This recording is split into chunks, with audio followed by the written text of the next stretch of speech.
¿Qué tal? ¿Cómo están? Bienvenidos a Enlace Internacional, la propuesta en política internacional de la televisión pública mendocina. ¿Cómo te va, Luz? Hola Augusto, ¿cómo están todos nuestros televidentes? Un placer reencontrarnos nuevamente para hacer este programa Enlace Internacional. Exacto, bueno, con una agenda absolutamente cargada, como acostumbramos a decir todas las semanas, pero bueno, tenemos el proceso electoral que se llevó a cabo la semana pasada en Italia. También, por otro lado, analizar cómo vamos a llegar el domingo a las elecciones en Brasil, además de varios temas. Exactamente, vamos a estar analizando también la actualidad en cuanto a la guerra de Ucrania y también tenemos el segmento de ambiente y de cultura. Así que te lo anticipamos todo en este video.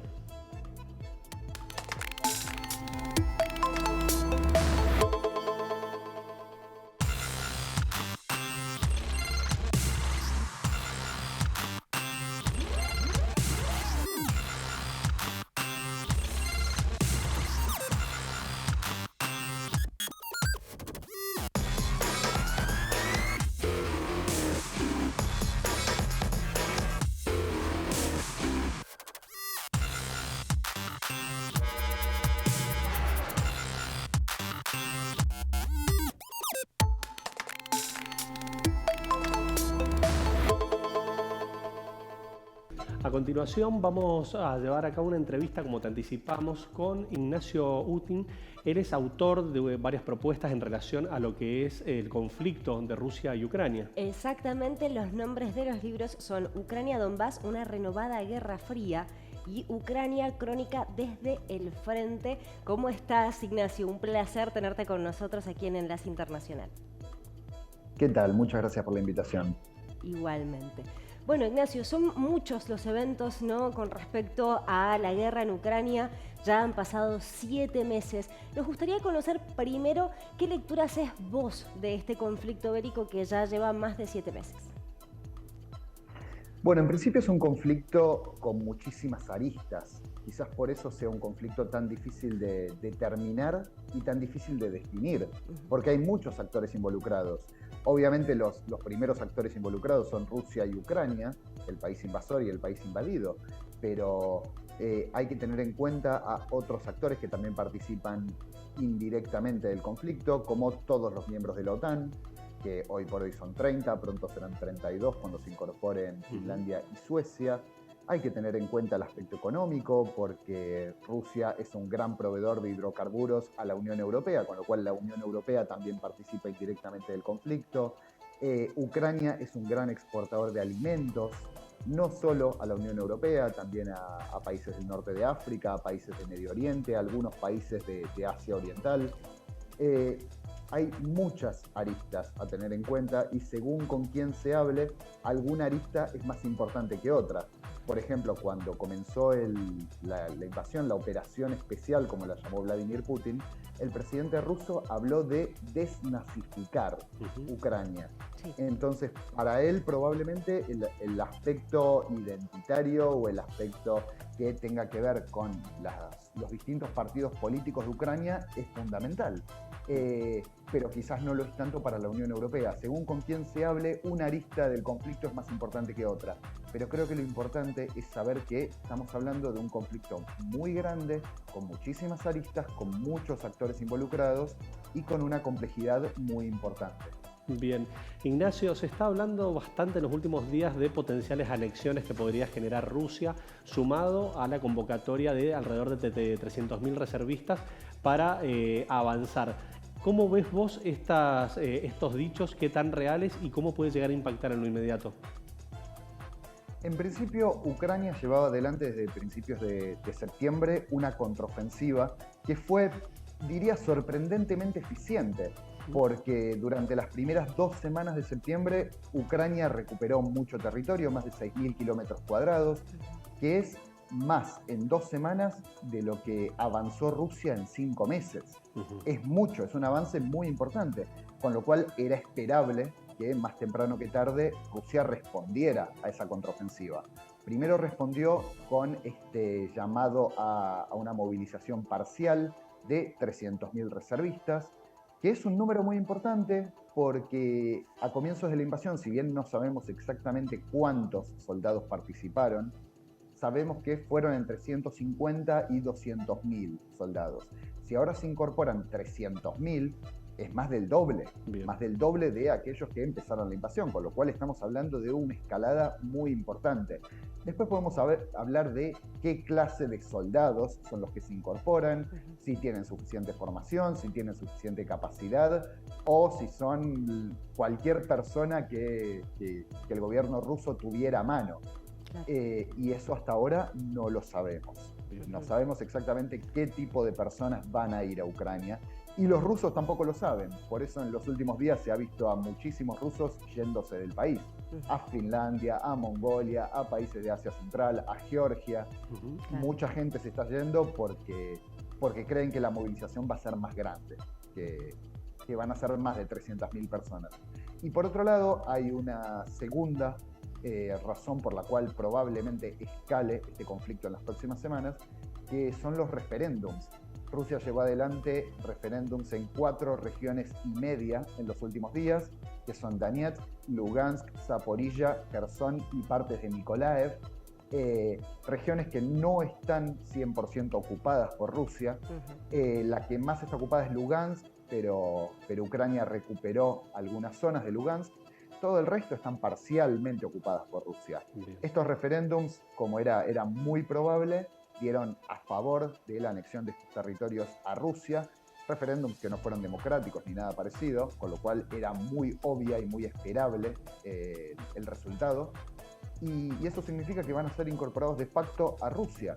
Si son incorporados de facto a Rusia, Rusia va a considerar cualquier avanzada de Ucrania sobre estos territorios como un ataque a la soberanía de Rusia y por lo tanto como un aval a defenderse, digamos, a defender su territorio o lo que Rusia considera su territorio. Claro. Y en ese sentido es importante recordar que desde 2020 existe la doctrina nuclear de Rusia que establece que solamente se puede usar armamento nuclear en caso de defensa cuando la soberanía y la integridad territorial de Rusia están siendo amenazadas. Con lo cual es probable, existe la posibilidad de que Rusia ahora sí utilice armamento nuclear. Hay que preocuparse mucho por esto. Claro, bien, justamente por ahí iba a ir mi pregunta, de decir, ¿hay posibilidades de llevarlo a una escala? Y de hecho hemos visto también a, por ejemplo, Stoltenberg, que es el titular de la OTAN, decir que hay que tomar en serio estas amenazas, o sea, que no hay que tomarlo a la ligera, como él mismo dijo, no es un bluff el tema de la posibilidad de que haya el conflicto escale hacia lo nuclear. Yo creo que es una posibilidad muy concreta. De todas formas, también creo que Putin lleva 22 años en el poder de una potencia militar, como es Rusia, y tiene muchísima experiencia política, muchísima. Guste o no, es muy probablemente la persona con más experiencia política en el planeta, hoy por hoy. O una de las que tiene más experiencia política. Con lo cual conoce las consecuencias de usar armamento nuclear. Sabe que si existe esa posibilidad, si usa armamento nuclear, es posible que la OTAN intervenga ahora sí en forma directa. Es una posibilidad. Con lo cual creo que Putin lo va a pensar muchas veces antes de recurrir a armamento nuclear. Pero la posibilidad existe y sí, concuerdo con que hay que preocuparse. Ignacio, no quería dejar de preguntarte justamente cómo repercute desde tu interpretación el proceso electoral que se acaba de llevar a cabo en Italia, que coloca potencialmente, con el pedido de Sergio Mattarella a Giorgia Meloni, la puede colocar como primera ministra. ¿Puede haber un giro en cuanto a la política exterior de Italia por el triunfo de Meloni?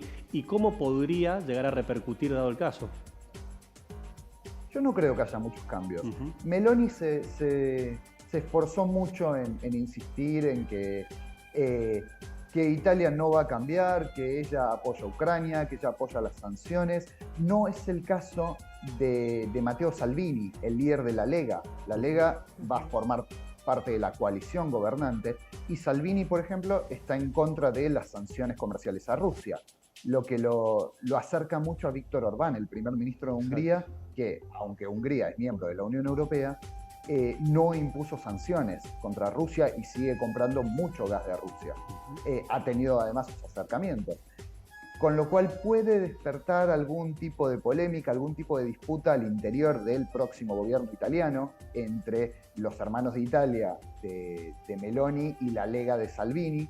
Puede haber algún tipo de disputa interna, pero en principio yo creo que no debería haber ningún cambio. Bien. Bien. Ignacio, teniendo en cuenta también lo que ha pasado esta semana en cuanto a la fuga en los gasoductos Nord Stream 1, Nord Stream 2, justamente en zonas económicas de Suecia y Dinamarca, en donde se acusa, o sin nombrar directamente a Rusia, se habla de que posiblemente haya sido acto de un sabotaje. ¿Crees vos que Rusia podría haber hecho este sabotaje allí en la zona económica para sabotear justamente la llegada del gas? Es una gran pregunta y hemos visto a gente decir todo tipo de especulaciones, especular cualquier tipo de cosa. Yo no tengo ninguna prueba. Sí me parece muy probable que esto se haya tratado de un sabotaje, porque el Nord Stream 2 es un gasoducto nuevo y bien construido, con lo cual es poco probable que haya sido un accidente. Y además se han registrado explosiones. Es muy probable que se haya tratado de un sabotaje. El problema es, ¿sabotaje de quién? ¿A quién beneficia esto? Y hay dos posiciones muy claras. Por un lado hay una posición que dice que fue Estados Unidos, porque es Estados Unidos el que más se beneficia si Rusia deja de proveer gas a la Unión Europea por completo, porque Estados Unidos puede vender gas licuado, que es mucho más caro. Si Rusia no puede proveer de gas a la Unión Europea, solamente queda Estados Unidos como el gran proveedor, que de hecho en este momento es el principal proveedor de gas de España, con todo lo que eso significa, porque el gas licuado es mucho más caro, considerando el transporte y considerando el proceso de desgasificación. Así que diríamos que Estados Unidos es el principal beneficiado en ese caso. De hecho, Joe Biden, el presidente estadounidense, en enero había amenazado con algo similar. Y Estados Unidos hace mucho que presiona a Alemania para que no habilite el Nord Stream 2, que está terminado, pero nunca se habilitó. Con lo cual Estados Unidos es probable, existe esa posibilidad. Y uno puede decir también que puede haber sido Rusia para presionar aún más. Fue Rusia el que anunció que el Nord Stream 1, que está habilitado y que funciona, iba a ser cerrado por tiempo indeterminado, oficialmente por cuestiones técnicas. Pero no lo sabemos, no sabemos por qué fue realmente.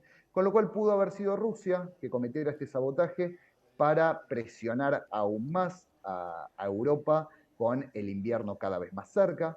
Es una posibilidad y también podemos pensar que, bueno, si el principal beneficiado es Estados Unidos, entonces pudo haber sido Rusia para acusar a Estados Unidos en el marco de un sabotaje de falsa bandera o algo parecido. Existen tantas posibilidades y si uno se pone en paranoico, en conspiranoico, hay más posibilidades todavía. Lo que sí creo es que fue un sabotaje y creo que nadie va a admitirlo. Bien. Ignacio, antes de cerrar quería preguntarte para que nos comentes vos qué es lo que propone tu literatura, tus propuestas, los dos libros que has estado trabajando. Estuviste hace poco en la provincia de Mendoza presentándolos. ¿Nos podés comentar un poquito?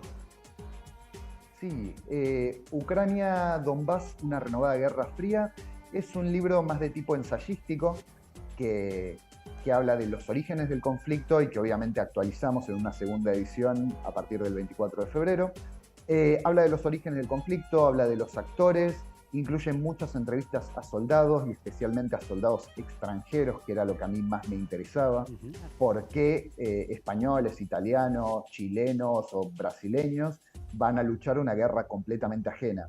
Y por otro lado, Ucrania Crónica desde el Frente es un libro que salió solamente en formato ebook, solamente en formato digital, que es una crónica de viaje en primera persona, de recorrido por las regiones del Donbass, a ambos lados de la línea de contacto, durante la guerra. Bien. Te hago una consulta. ¿El libro que está en formato papel se puede conseguir en la provincia de Mendoza? ¿Se te puede contactar? Debería poder conseguirse en Mendoza, sí, al menos en las librerías de cadena, las librerías grandes, debería estar. Bien. Si no, a través de sitios de compra-venta está. Perfecto. Ignacio, te agradecemos muchísimo el ratito que nos has brindado, porque te vamos a estar molestando en el corto plazo seguramente. Será un placer, que tengan buenas tardes. Muchísimas gracias. Hablábamos con Ignacio Utin, magíster en Relaciones Internacionales, también periodista, especialista en Europa Oriental, que nos brindaba este panorama muy claro y detallado sobre la situación de la guerra en Ucrania y Rusia, y que ya cumplió los 7 meses. Exacto, la verdad que una claridad muy interesante, mucha actualización, lo maneja en forma coyuntural, sí. Y es muy interesante justamente cómo se complementa este grado académico con la capacidad periodística que tiene para trabajar. Exactamente, un especialista en la temática.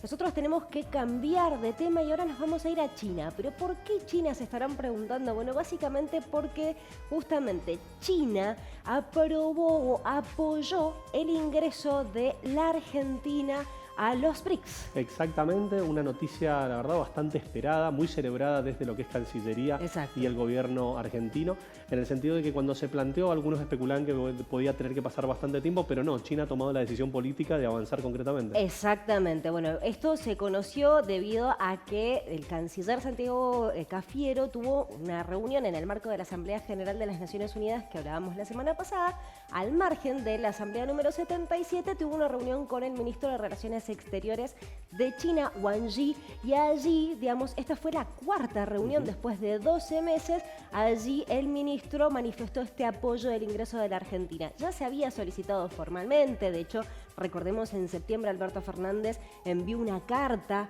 a Xi Jinping, que tiene la presidencia pro tempore del bloque justamente, y bueno, después Vaca Narvaja, el embajador argentino, había dado a conocer la noticia. Bueno, ahora lo que se sabe es que ya están aprobadas todas las partes, pero la formalización se vería recién el año que viene. Exacto, es una noticia muy interesante, representa un mercado muy amplio para la Argentina, en un contexto donde el gobierno argentino permanentemente ha tratado de poner en valor lo que va a representar la capacidad de exportación en materia energética, y esto lleva también a que los integrantes del BRICS también traten de potenciar la voluntad de que Argentina sea un miembro pleno. Exactamente, como para tener una idea, los BRICS, que es Brasil, Rusia, India, China y Sudáfrica, son un bloque económico de alianzas económicas, comerciales y geopolíticos que representan el 42% de la población mundial, el 30% de la superficie terrestre, el 23% del Producto Bruto Global y el 18% del comercio internacional. Y ven a la Argentina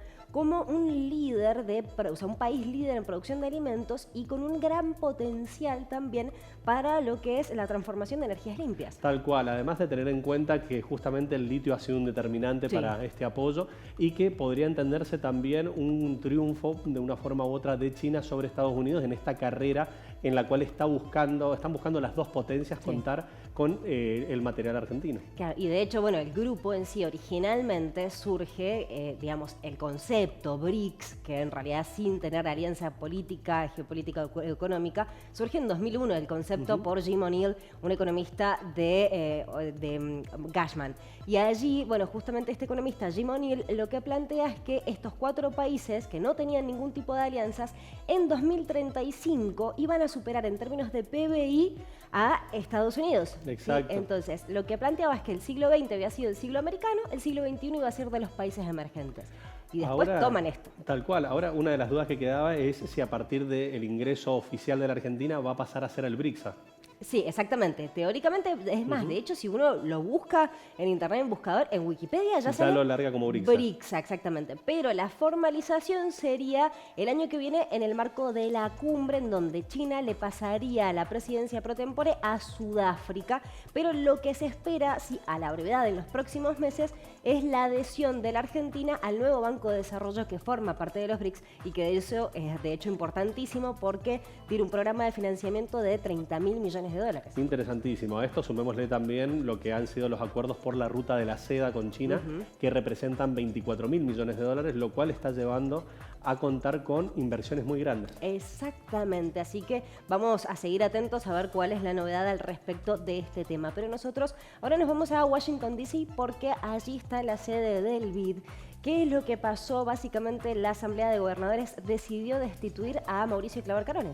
Exacto, la verdad una noticia que medianamente se esperaba, Mauricio Clever Carone siempre fue una figura bastante controvertida, compleja, para lo que es esta estructura del Banco Interamericano de Desarrollo. El Banco Interamericano de Desarrollo se puede interpretarlo como el organismo más importante de financiación para obras, para lo que ha sido la Argentina, y ni hablar para Mendoza, la importancia y la imponencia que ha tenido, sobre todo entendiendo obras que se llevan a cabo hoy por hoy. Esta figura que representaba a un ex senador conservador norteamericano, anticastrista, nacido en Cuba, pero con una visión absolutamente parcial sobre la realidad, lo lleva a tener determinados condicionantes. Exactamente. Básicamente lo que le planteé, bueno, al ser propuesto por Donald Trump y como bien señalabas vos, estar asociado al Partido Republicano, lo que se le achacaba era que, digamos, utilizaba, digamos, en términos coloquiales, la chequera del BID para presionar o como castigo para o como hacer premio, política, exactamente, para que los que estuvieran alineados con la política. Entonces, lo que se señala es que ahora, con la salida de Mauricio Clever Carone, se va a producir una apolitización. Básicamente, ¿cuál fue el escándalo? ¿Cómo fue la cuestión de que llevó a la destitución? Bueno, básicamente una denuncia en marzo de este año, en donde anónima hacia el board del BID, planteó que estaba rompiendo con el código de ética de la entidad al tener una relación íntima, amorosa, con la jefa de gabinete, esa jefa de su personal.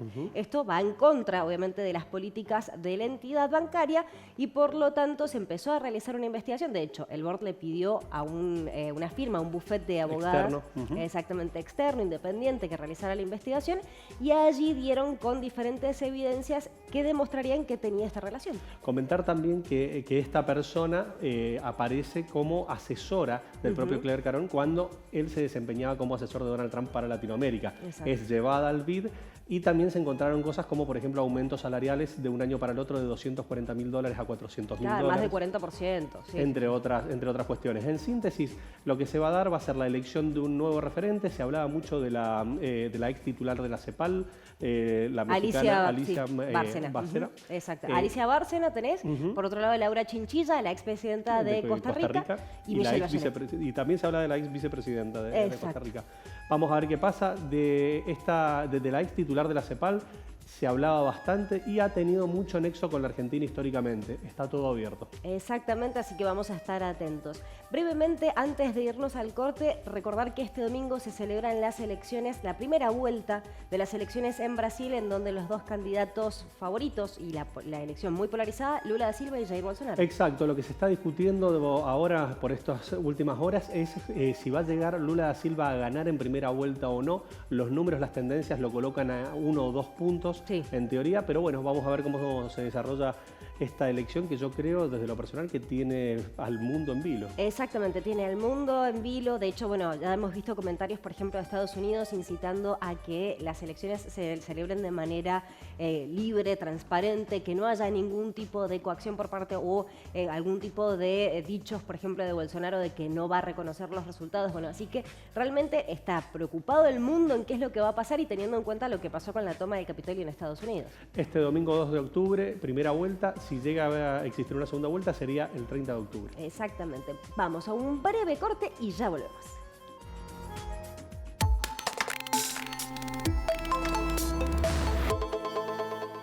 ¿Querés internet? Entonces querés Aero. Internet que vuela en todo Mendoza. Llámanos al 0810-333-0446. Ingresá a www.aero.com.ar. Aero. Internet que vuela.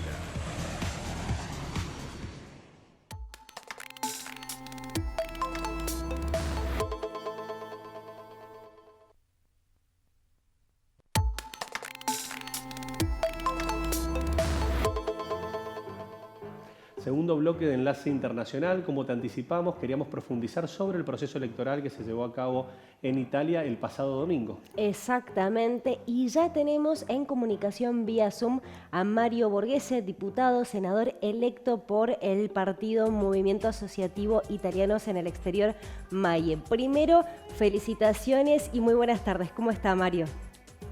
¿Qué tal? Muy buenas tardes, gracias. ¿Todo bien? Me alegro. Bueno, si le parece, para empezar a analizar un poco los resultados de estas elecciones de Italia, en lo que es aspecto regional, Maie obtuvo, digamos, justamente un muy buen resultado y se consolidó como la primera fuerza política. ¿Qué nos dice cuál es el impacto entonces de esta novedad aquí en la región? Sí, la verdad que muy contentos porque el MAIE, como vos bien decís, fue la primera fuerza política en Sudamérica, que no es fácil porque le ganamos a los partidos tradicionales italianos que se presentan en el exterior, a los de centro derecha y centro izquierda, que tenían candidatos muy fuertes, no solamente de la política, en este caso de Brasil, sino también un ex campeón de Fórmula 1 que también se presentó en las elecciones. Pero bueno, el MAIE es un movimiento que nace de las asociaciones italianas de toda Sudamérica y la comunidad italiana supo distinguir quienes representamos verdaderamente a la comunidad y a aquellos oportunistas que se presentan solamente en las elecciones y que no vienen del territorio como nuestro movimiento y nuestro coordinamiento y toda nuestra gente que nos acompaña. Somos hombres y mujeres que nacimos en las asociaciones y conocemos la problemática de los italianos en el exterior, así que muy contento por el resultado. Bien. Mario, antes de meternos de lleno en el análisis político, te quería preguntar cuáles son los principales desafíos que vos te planteás como senador. Bueno, hay que resolver la red consular. Ahí en Mendoza, en la región de Cuyo, tenemos un consulado que es un consulado de segunda categoría. Yo hice ya una solicitud al gobierno que está por terminar para que se eleve a consulado general, que está trabajando mucho, pero tenemos lamentablemente mucha falencia en lo que es renovación de pasaporte. Bien. Así que bueno, ya elevamos la nota para que sea elevado el consulado a consulado general. Yo creo que Mendoza necesita que el consulado se eleve de categoría, que sea consulado general, porque ahora es un consulado de segunda categoría. Cuyo se merece un consulado general y esto va a permitir que haya mucho más presupuesto y más recursos humanos para poder satisfacer esa demanda de tantísimos ciudadanos italianos que tiene hoy la región de Cuyo. El consulado de Mendoza hizo un excelente trabajo en lo que es la realización de reconstrucción de nuevos italianos, el consulado que más aumentó en la cantidad de ciudadanos italianos, pero bueno, eso después son servicios, así que hay que trabajar mucho para dotarlo de más recursos humanos para que se pueda satisfacer esa demanda. Bien, clarísimo. Mario, metiéndonos de lleno en lo que dejó este proceso electoral, que ha sido noticia a nivel global la figura de Giorgia Meloni por los resultados y por la expectativa que hay en una potencial formación de gobierno. ¿Cuál es la impresión que a vos te generaron los números, el resultado final? No, los números eran los números esperados. Italia en este sentido es muy volátil. Hay premier y líderes políticos que llegan al 40% y en 2 años bajan al 4%. O sea, la política italiana es muy movediza. Tenemos que recordar que hace 2 años Matteo Salvini tenía el 40%, gana las elecciones europeas por el 40% y hoy obtuvo el 8%. Y bueno, y Giorgia Meloni en el 2018 su partido obtiene el 4% y hoy obtiene el 26%. Italia tiene este sistema parlamentario y estas coaliciones de gobierno donde los políticos obtienen siempre estos picos y estos valles. Así que bueno, hoy en día la coalición de centro-derecha, liderada por Giorgia Meloni, tuvo el 26%, pero forma parte de una coalición donde hay partidos de derecha mucho más moderados que el de ella. Bien, exactamente. Mario, y teniendo en cuenta lo que mencionaba de que Giorgia Meloni obtuvo un 4% en las elecciones de 2018, ahora un 26%, algunos planteaban que por ahí el crecimiento de Giorgia Meloni se debe a que el partido que ella representa, Fratelli d'Italia, no había participado en ningún tipo de gobierno anterior, por lo tanto, digamos, no se le podía culpar de los errores de la política actual. ¿Cree que esto es así, que por eso puede haber triunfado el partido Fratelli d'Italia, digamos, en esta coalición y posiblemente sea ella la primera ministra? Exactamente, ella no formó parte de ningún gobierno, ya sea del Conte 1, del Conte 2, ni tampoco del gobierno de unidad nacional actual. Supo capitalizar políticamente, fue muy hábil y bueno, y todo el malcontento de todos los ciudadanos que no adherían a los partidos políticos tradicionales que formaban parte de esta coalición hicieron que ella sumara consensos y yo creo que se debe mucho a esto también, de que ella no participó en ninguno de los gobiernos, de estos 3 gobiernos que lleva esta legislatura. Pero bueno, como repito, Italia tiene un sistema parlamentario y no es que vira a la derecha extrema, no es que un giro a la derecha extrema, porque tiene que convivir con sus aliados, como Berlusconi, que es de centro moderado, o Salvini, que es de una derecha también más industrializada, más productiva, como es la derecha del norte de la República Italiana. Bien, Mario, en relación a la formación de gobierno, le recordamos a la audiencia que Italia tiene un sistema de gobierno parlamentario. Esta formación de gobierno que se va a dar entre estos 3 actores fundamentales, ¿cuál es la gobernabilidad que vos le prevés en relación a las características que tienen entre ellos? Mira, el primer gobierno de Berlusconi en el año 93-94 justamente fue la Lega el que hace caer el gobierno de la coalición de centro-derecha. O sea, vamos a ver qué pasa dentro de esa coalición con 2 liderazgos muy fuertes, porque aclaremos que Salvini tiene un liderazgo muy fuerte y también Berlusconi. Así que ahora vamos a ver esta coalición de centro-derecha, cómo se dividen esos liderazgos y cómo tratan de convivir para que esos liderazgos no sufran crisis de gobierno y tengamos que elegir premier, porque Italia, como vos bien sabes, es un sistema parlamentario que cuando hay los votos de confianza no te lo vota el Parlamento, automáticamente el premier tiene que renunciar. Sí, así claro. Que son 3 partidos con 3 líderes con un fuerte liderazgo. Exactamente.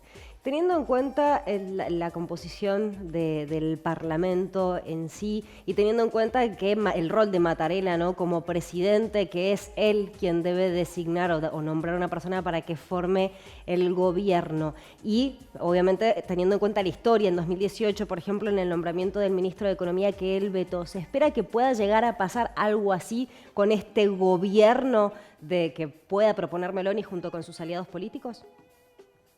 Yo no creo, porque es una coalición muy amplia y obtuvo un buen resultado. En el 2018 fue un desprendimiento de la coalición de centro-derecha en la Lega, que hizo acuerdo con el antisistema Cinque Stelle. Si bien el presidente de la República puede optar constitucionalmente esa carta, pero yo creo que esta vez el triunfo del centro-derecha fue neto y no creo que pueda presionar tanto o poder intervenir en los 2 ministerios que son clave, que es Economía y Relaciones Exteriores, pero puede, si quiere, él como presidente de la República también tratar de influenciar o sensibilizar a la coalición de centro-derecha para poner un ministro de Economía mucho más europeísta. Eso depende de cómo son las tratativas y de qué primer ministro o qué ministro de Economía nombre esta coalición de centro-derecha, porque aclaremos, Italia es un sistema parlamentario. El 13 de octubre nosotros asumimos, pero no significa que Giorgia Meloni es premier. Ahí empiezan las consultaciones con el presidente de la República y las consultaciones con la misma Giorgia Meloni, si en este caso si es la coalición de centro-derecha que encarga a Giorgia Meloni a la formación de un futuro gobierno. Bien, clarísimo. Mario, en relación al conflicto entre Rusia y Ucrania y el resultado de este proceso electoral, proyectando y pensando en que Meloni podría ser la primera ministra, ¿vos podés hacer alguna apreciación? ¿Preferís ser cauto? ¿Qué sensación te genera en cuanto a las relaciones exteriores un potencial gobierno formado por Giorgia Meloni? No, ya sea Giorgia Meloni, ya sea Berlusconi, ya sea el mismo Salvini, condenaron la ocupación por parte de Rusia a Ucrania. Así que yo no creo que haya mucha preocupación en este sentido. Italia forma parte de Europa, es socio fundador de la Comunidad Europea, así que no veo ningún tipo de problemática sobre este sentido. Lo que sí van a ser un momento difícil, porque dicen que en octubre, noviembre seguramente va a haber un faltante de gas, pero bueno, vamos a ver qué pasa en la geopolítica para ver cómo se presenta el futuro, ahora que ya dentro de poco viene el invierno en Italia y se necesita de ese gas ruso para abastecer no solamente las usinas que hacen energía, sino toda la industria que produce. Claro. Mario, y teniendo en cuenta la salida de Mario Draghi, que de hecho continúa hasta que se haga una nueva formación de gobierno, ¿cómo queda entonces la política interna y la economía de Italia con la salida de Draghi y con la formación de este nuevo próximo gobierno? Bueno, Italia tiene por suerte dos mecanismos distintos que en el año 92 se creó una ley donde la administración pública y la administración ordinaria del Estado continúa a pesar de las crisis de gobierno. O sea, la caída de un premier no se ve reflejado en la economía, ni siquiera tampoco en la administración ordinaria de la pública administración. Italia y los ciudadanos italianos, las crisis de gobierno la toman como una crisis más que no se ve reflejada en la economía, porque son dos andariveles distintos.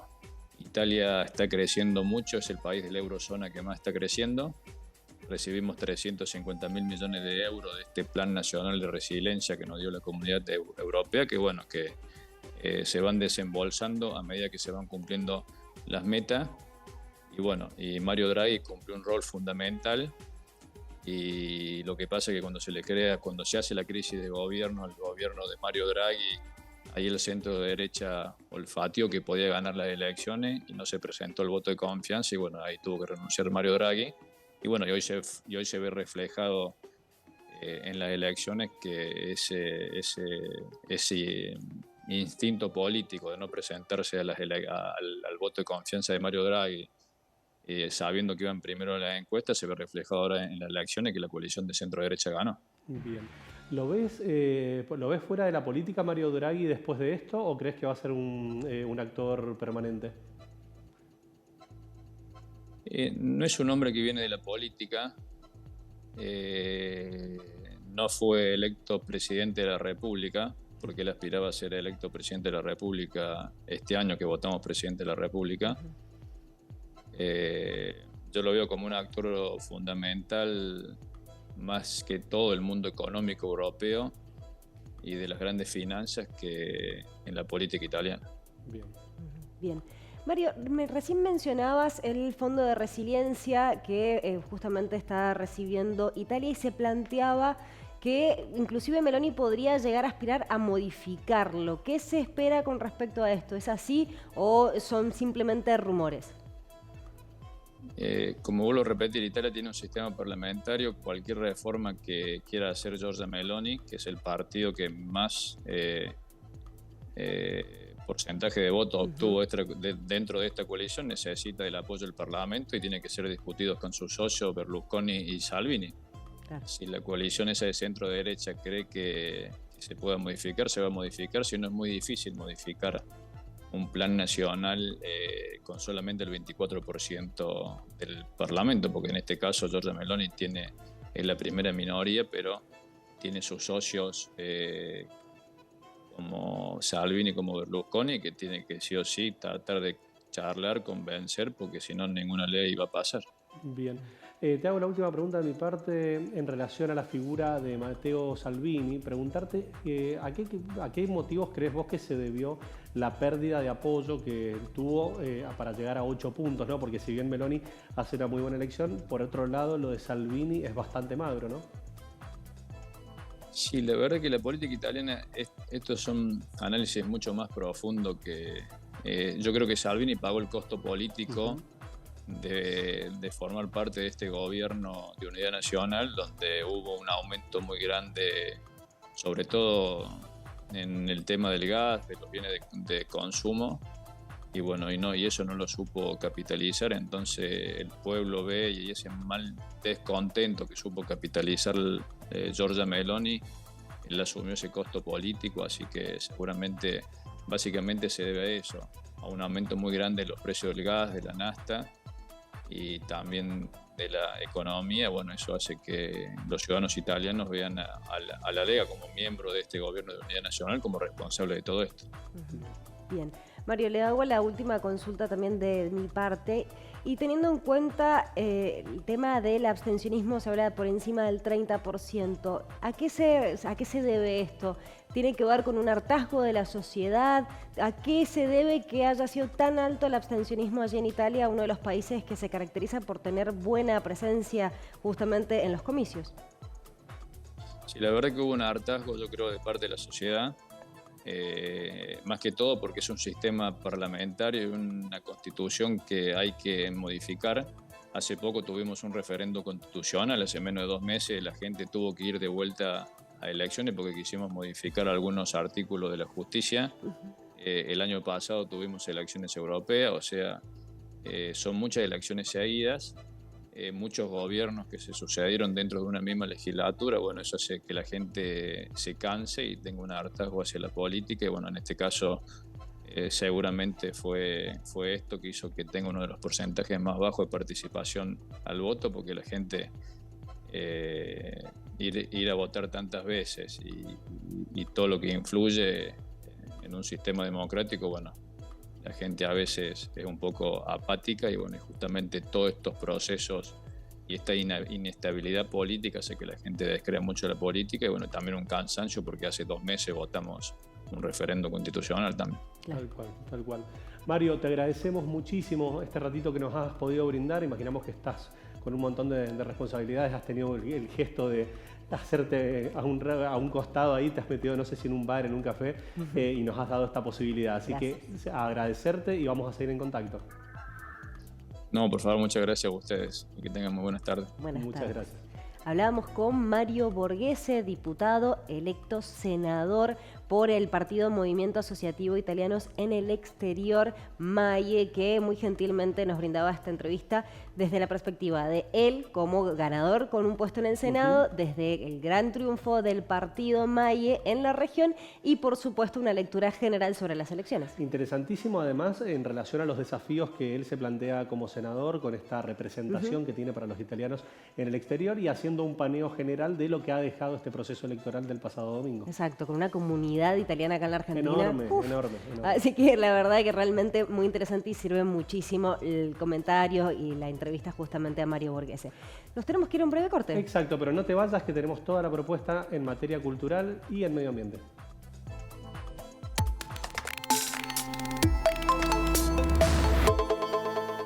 Seguí la cartelera del Imperial en sus redes sociales. Atentos a vos, atentos a tu entretenimiento. Maipú Municipio.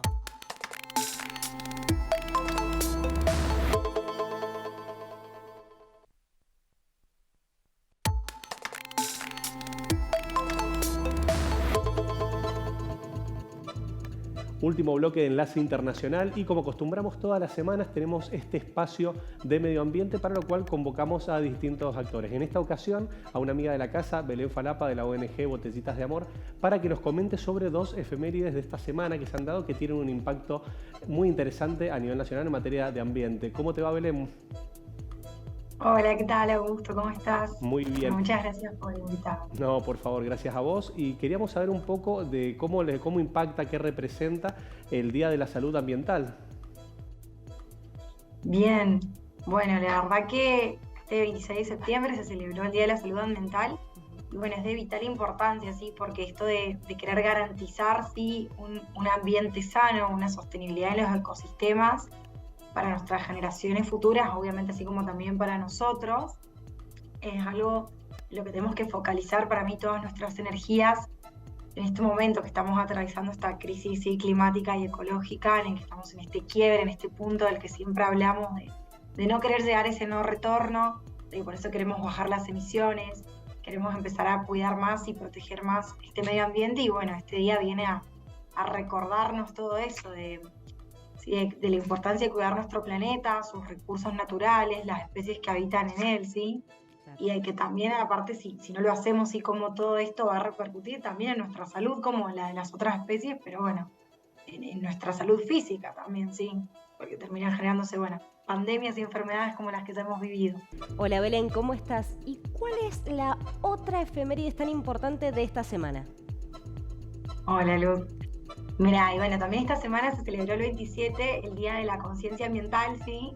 Bueno, esto se estableció este día así como un recuerdo de una tragedia que se produjo acá en Argentina, así en Buenos Aires, como consecuencia, así, de desechos tirados por una compañía a la red pública, donde, bueno, 7 personas fallecieron debido a estas sustancias, ¿sí? Tiradas de manera incorrecta, ¿no? Entonces, bueno, este día también viene a recordarnos de, bueno, también relacionado a la otra efeméride que hablamos, ¿sí? De la importancia de ser responsables, de cuidar, de cómo todo lo que hagamos, ¿sí? En el entorno ambiental nos va a terminar afectando como sociedad nuestra cotidianidad y obviamente a nuestras generaciones futuras y a todo lo que está por venir.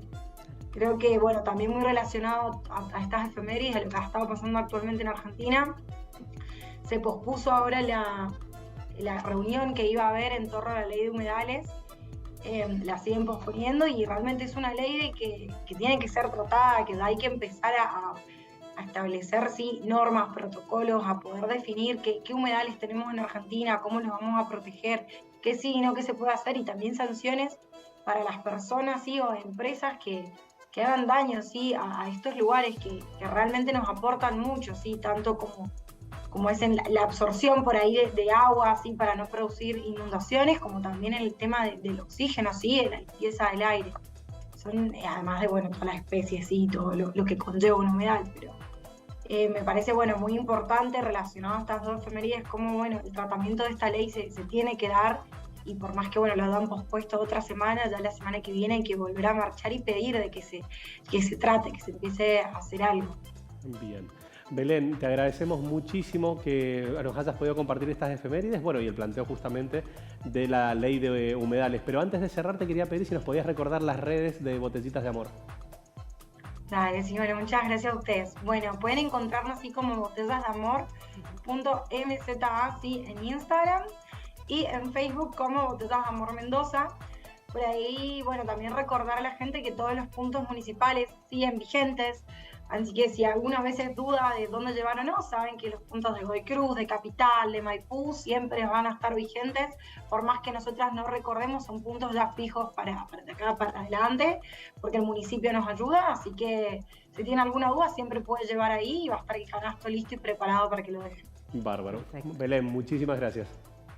Gracias a ustedes. Bueno, con nosotros estaba Belén Falapa, actualizándonos un poquito sobre estas efemérides ambientales y comentándonos también sobre esta discusión que se está dando sobre la ley de humedales. La ley de humedales, exactamente. Siempre es muy un gusto poder charlar con Belén, que nos trae estos temas tan interesantes justamente a la agenda y obviamente algo que nos preocupa como es la ley de humedales. Tal cual. Así que nosotros cambiamos ahora de segmento y nos vamos a la parte cultural, porque hoy hemos traído una película muy interesante en base a lo que hablábamos de las elecciones de Italia. Trajimos una película que se llama Te con Mussolini, es de 1999, que tiene como protagonista a grandes actrices como Smith, como Cher, a muchísimas protagonistas realmente interesantes, que lo que plantea justamente es un grupo de mujeres británicas que viven en la Florencia de Italia en los años 30. Pleno auge, de justamente Mussolini. Pero ellas tienen una situación privilegiada en ese momento porque, justamente una de ellas, una de las mujeres, había sido la mujer de un difunto embajador que tenía un lazo bastante estrecho con Mussolini. Entonces ellas, a pesar de que se está dando el fascismo o el fascismo allí en Italia, gozan de una situación privilegiada, casi no tienen contacto con la sociedad italiana, salvo por un nene, que es el nene que una de las mujeres decide empezar a criar porque es huérfano de su mamá y su papá reniega de él. Entonces, ahí empieza como esta, interacción entre la sociedad británica, la sociedad italiana, y cómo ellas creen que Mussolini a ellas nunca les va a hacer nada, pero de repente se empiezan a encontrar con que el ascenso dictatorial realmente y el fascismo es realmente mucho más grave de lo que ellas piensan. Bien, interesante el concepto de la película para relacionarlo justamente con el proceso electoral de Italia que ha llevado al triunfo al espacio Hermanos de Italia, referenciados por Giorgia Meloni. Exacto. Y justamente, ella en su momento se manifestó como posfascista. Sí, como que a ella en la época de estudiantil había dicho que Mussolini era uno de los grandes líderes de la historia. Sí, además, del contexto, más las declaraciones que ha tenido, la ponen en un lugar bastante... Y aparte que Fratelli d'Italia es un partido que nace de un partido, justamente del Partido Socialista, que es el que se forma después de que cae el fascismo. Tal cual. Entonces, ahí podés hacer esta relación, podés verlo con este trabajo con actores, la verdad que de jerarquía, como para poder hacer un entrelineamiento de lo que ha sido este proceso electoral y de los desafíos que va a tener Italia después de este proceso electoral. Exacto, es una muy buena propuesta. Les digo, está en YouTube, se llama Te con Mussolini, así, y es realmente interesante para ayudar a entender. También tiene algunos aspectos por ahí, algunos datos de color interesantes, como por ejemplo mostrar las obras de arte de Italia, algo tan representativo de la Florencia de los años 30. También esto de ciertos mensajes subliminales que deja la película. Realmente una propuesta muy interesante para aprovechar el fin de semana y, como decías vos, Augusto, también ayudar a entender el contexto. Tal cual. Bueno, antes de irnos, contanos cuál es el outfit que trajiste hoy. Divino el outfit que me ha dado el atelier Ellen Hansen, la verdad, precioso. Botas de cuero ecológico. Mira lo que es este vestido de lino 100% natural. Ahí se empieza a ver el color naranja. Me encanta. Súper elegante, tiene un corte divino, los botones de coco, obviamente sustentables. El corte es soñado, tiene bolsillos, súper cómodo. Miren lo que es el brazalete. No, todo lo que tienen en el atelier es realmente hermoso y la atención es divina, así que vayan. Aparte, recuerden que tiene un verdadero compromiso con el cuidado del medio ambiente, por lo que trabaja en moda responsable y sustentable. Vayan a San Lorenzo 576 de Ciudad de Mendoza, que las van a estar esperando. Te agradezco que nos hayas acompañado tanto desde Construir TV como Canal Sama de San Juan, aquí en casa en Canal Acequia. Nos encontramos la semana que viene. Chau, chau.